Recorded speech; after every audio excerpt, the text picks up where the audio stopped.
क्या मतलब देख सकते हैं कि वो जो है उतर चुके हैं। आप देख सकते हैं स्क्रीन पर और लोग बहुत उत्साहित। পশ্চিমবঙ্গের নবনিযুক্ত মুখ্যমন্ত্রী হিসেবে দায়িত্বভার গ্রহণের পর এই প্রথমবার ঐতিহাসিক বেলুর মঠ পরিদর্শনে গেলেন শুভেন্দু অধিকারী।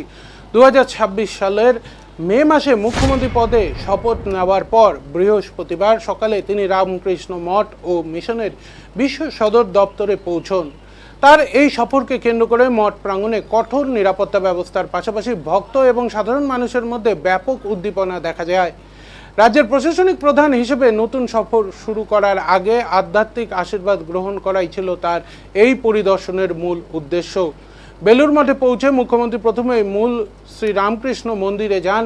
সেখানে তিনি পরম পুরুষ শ্রী শ্রী রামকৃষ্ণ পরমহংসদেবের প্রতিকৃতিতে পুষ্পার্ঘ্য অর্পণ করেন এবং পূজা দেন। এরপর তিনি স্বামী বিবেকানন্দের স্মৃতি বিজড়িত কক্ষে যান এবং সেখানে গভীর শ্রদ্ধার সঙ্গে প্রণাম জানান। সেখান থেকে ক্রমান্বয়ে তিনি স্বামী ব্রহ্মানন্দ মন্দির ও শ্রী শ্রী মা সারদা দেবীর মন্দিরে গিয়ে শ্রদ্ধা নিবেদন ও প্রণাম সম্পন্ন করেন।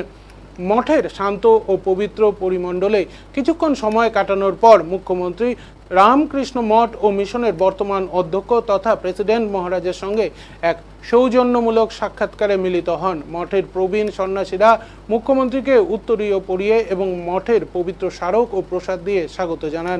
স্বামী গৌতমানন্দ মহারাজ রাজ্যের সামগ্রিক শান্তি, জনকল্যাণ এবং সমৃদ্ধি কামনা করে নতুন মুখ্যমন্ত্রীকে আশীর্বাদ করেন। পাশাপাশি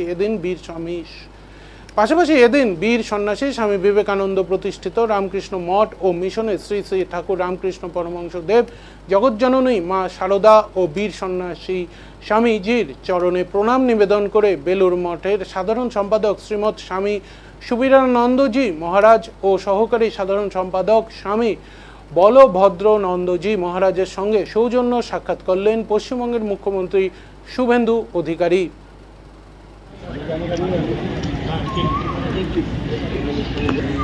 সামনে থেকে শুনুন না।